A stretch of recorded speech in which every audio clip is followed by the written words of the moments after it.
Welcome to Daddy's Pet Talk. Ikaw at ang pet mo, ang bida dito. Siyempre, nandito tayo ngayon. May nagpapagroom sa atin, siyempre si Sir. At nandito po tayo. Siyempre, sa shop natin, sa Daddy's Pet. Dito lang yan sa may 15th Avenue. Sir, pwede mo bang maipakilala ang iyong sarili? At siyempre, ang inyong pet na laging tumatambay dito sa Daddy's Pet. Ako si Jay. Sir Jay. Ito si Sky. Si 2 Sky. years old. Sir, yan, Babae. Golden Retriever to. Golden Babae. Retriever na babae. Wow, si Sky. Ito si Sky, lagi ako inatong. Bait-bait ito na Sky na to eh. Ito si Kobe. Si Kobe. 4-year-old na American Cocker Spaniel. Yun, si Kobe. Lagi dumadaan niya. Dito sila nang gagaling. Tsaka, Siyempre, ayun, may pinakapag-groom siya sa atin. si Cloud, 4-year-old din na Yun, si Cocker Cloud. Spaniel. Si Kobe, ano to, rescue ko to. Yun, oh. Si Kobe, rescue to. Rescue, sir. Yeah. Paano mo na-rescue yan si Kobe, sir? Bagong lipat lang kasi kami dito eh. So, every morning tsaka gabi, nilalakad ko si Cloud. Si Cloud pa lang yung aso namin noon. Nilalakad ko siya. Tapos, yung isa sa mga kasama niya sa bahay, Opo. bigla na lang lumapit sa akin. Sabi niya, Oo. willing ka, sabi niya, nakikita ko parati kami time sa aso mo. Oo. Willing ka ba na alagaan na yung aso namin? Naka-cage siya. Yung cage niya, halos hindi siya makadiretso ng paa. Nung nakita ko. So, inuwa ko siya. Hindi ko alam bakit hindi nila inalagaan na mabuti. Napaka-sweet eh. Sir, ikaw na ba nagpangalan na pangalang Kobe sa kanya? Oo, meron siyang original na pangalan eh. Sir, bakit? Anong idea mo? Bakit pinangalan mong Kobe sa kanya? Ay, actually hindi ako. Yung girlfriend ko. Ah. Yung gusto niyang pangalan. Sir, kay Sky, paano mo naman nakuha yung pangalan ni Sky? Sky, kasi ang unang aso si Cloud eh. Si Cloud, yung nagpapag-groom doon, no? Para lang, ano lang, walang meaning. Oo, talaga ano lang. Sir, bali, etong mga to, talagang alam ko kung gaano mo to kamahal eh. Lagi mo itong winowalk dito. Oo. Sir, anong naibibigay sa inong kaligayahan ng mga pets mo dito sa buhay mo at sa pang-araw-araw? Ay, yung very, very basic eh. Kasi syempre, alam natin, nakaka-relieve ng stress diba, pag may mga kasama kang aso sa bahay. So, second, may mga pamangkin ako na bata. So, kapag ang mga bata lumaki ng may affection sa animal, nagkakaroon din sila ng nagbibuild sila ng mas magandang character. So at the same time, meron silang iba-ibang nabibigay sa akin eh. Like itong si Sky. Ito si Sky para sa akin parang cartoon character Papa. na gumagalaw. Kengkoy siya, ang Golden Retriever normally talagang yung kilos lang nila nakakatawa na. So, yun yung nabibigay. Ito si Kobe para siyang magnet naman. Pinaka-sensitive to pagka yung alam niyang stressed ako. And si Cloud ganun din. Mas attached siya sa akin. Kaya lang, ang weird lang dyan kay Cloud. Kaya niyang maging masaya nang siya lang. Papa. Hindi niya kailangan nung masolo Talagang- siya. Masolo siya talaga. Kaya soloin, eh, no? Oo, kaya niya maging masaya na siya lang. Sir, yung ito lagi nyo itong nilalakad, meron ba kayong oras talaga para ilakad sila? Oo, kasi ang aso... Tulad na ano mga oras, sir? Ang aso kasi routine eh. Oo. Nabubuhay sila sa routine eh. So, sila nagturo sa akin na everyday talagang kailangan kong gumising ng umaga. Dahil 5 minutes before ng alarm, dilaan na yung mukha ko nito ni Sky. Ni Sky. Tapos si Kobe at si Cloud nag-aantay, nakaupo na sa gilid ng kama. So 6, lalabas na kami. Meron na kaming mga regular na nakakasabay. Yung mga ibang tao na, yung mga empleyado, kasi dito sa 16, meron dong area, pagka may oras doon na wala masyadong dumadaan sa sasakyan, binibitawan namin yung mga aso, hinahayaan namin sila maglaro. Yung mga regular na dumadaan doon, pinakalala kami na asosasyon. Medyo marami-rami na rin aso na nagdadaan doon. So, ayun. Tsaka hapon, yung hapon walang eksaktong oras kasi nagtatrabaho ko, work from home.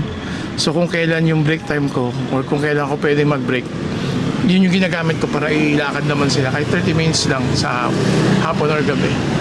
Sir, meron ka ba dyan yung tinatawag sir na lockdown baby? May umabot na ba dyan lockdown? Na pinanganak sila ng lockdown?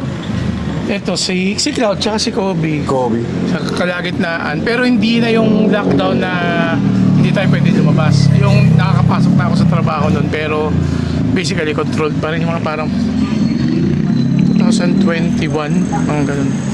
Sir, sa tatlo na yan, sinong pinakamalambing sa'yo dyan?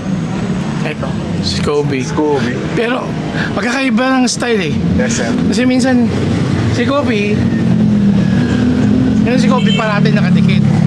Ito naman si Sky at si Cloud, pagka gusto nila ng affection, Tama. pupuntahan nila ako. Talagang, they will let you know.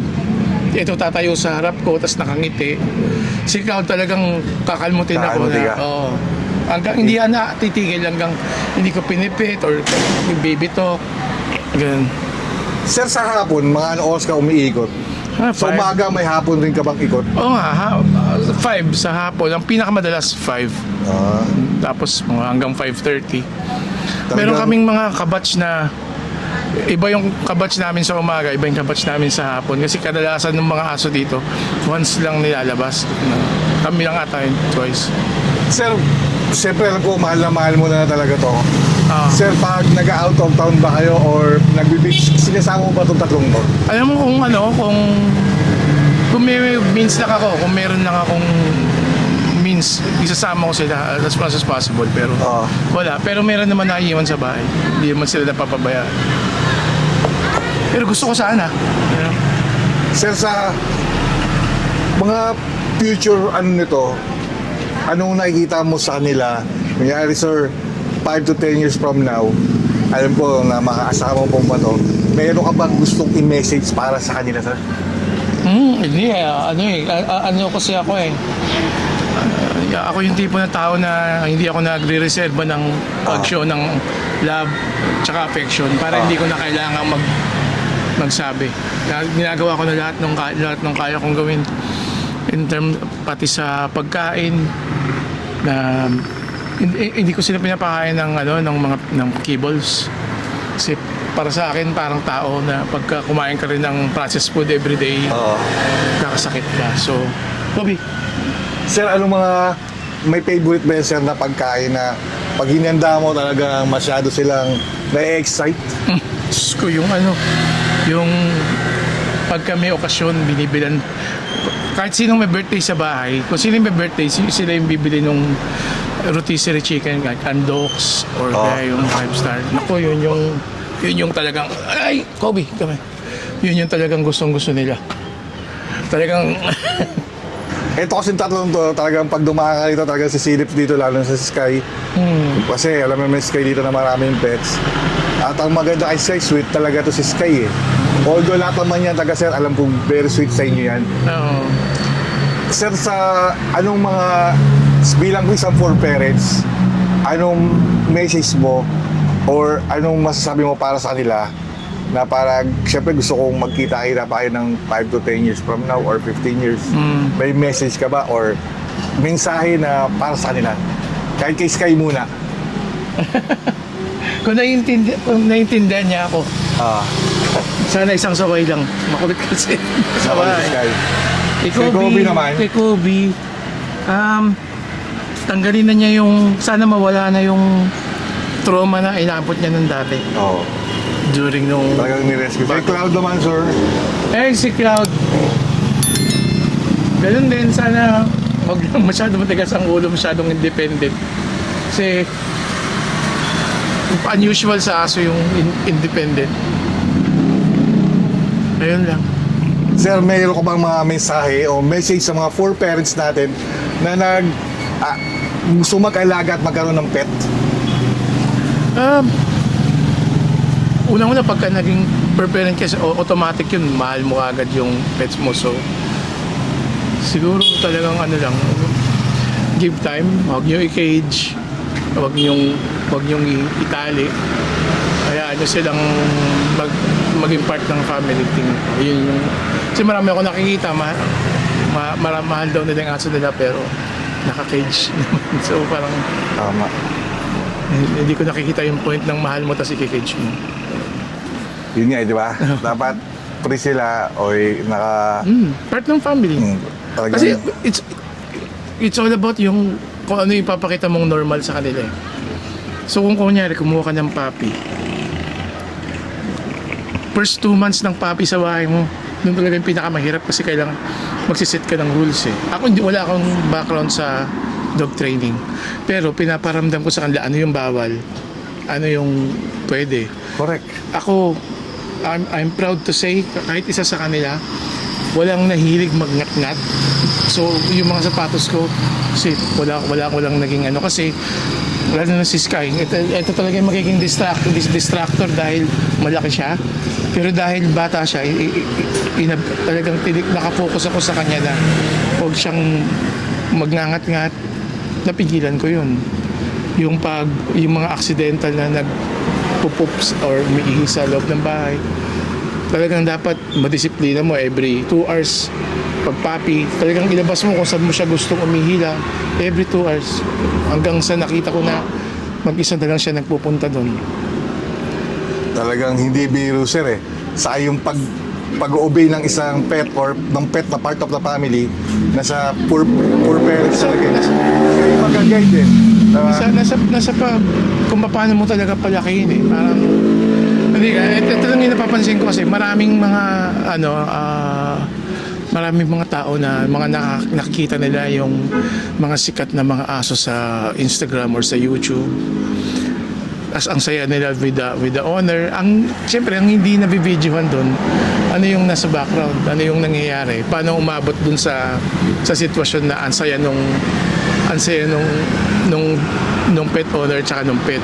Paano sila nagkaroon ng ganong bonding. Yun yung mga hindi nakikita sa mga YouTube post na akaso pag bumili ka kunyari bumili sila ng Belgian Malinois, nakikita nila na yung Belgian Malinois, ang galing, police dog, ang galing. Pero hindi nila nakikita kung paano tinrain. Oo nga. Tapos bandang huli yung Kung yung mga behavior. tapos yung Belgian nila nakakulong na. Gusto nila ng Golden Retriever, hindi sila prepared kung gaano kalakas kumain. Hindi nila alam kasi hindi pinapakita sa mga vlog. Hindi rin pinapakita sa mga vlog na nagde-demand ng oras na ilakad. So, saan napupunta yung aso? Nakatali, dahil ang daming energy. Nakakulong ulit. Ngayon, Sir, nagpapasalamat ako. Ang ganda, sir, ng advice mo sa talagang sinabi mo kung ano dapat gawin para mas maging maganda at makasama mo ang pet mo para yung ugali nila parang tao na rin na naiintindihan na nila kung anong tama or mali, ang bawal at hindi pwede. at saka kung magpe-pay attention ka sa mga aso, nagre-reflect yung mga aso, yung attitude nila based sa aura na or kung ano yung anong term doon. So, kumbaga ano yung mood mo, ano yung aura na nilalabas mo everyday. So, kung ikaw yung tao na mainit ng ulo or stressed ka, madidetect ng aso mo yon, magiging protective sila sa'yo. So, kung ikaw naman, cool, calm, collected, parating kang in control, nadidetect din ng mga aso mo, hindi ko kailangan protektahan yung daddy ko. So, dito lang ako sa likod kasi kaya niya kami protektahan. Ganun yung doon. Sir, napakaganda, sir. Natutuwa ako siya, nagpa-interview ka.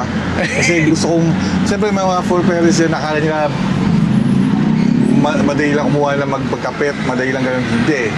Talagang sense of responsibilities, responsibilidad. Ang sabi ko talaga, first 6 months, talagang focus. Tapos lahat na yun, saya na yun lahat.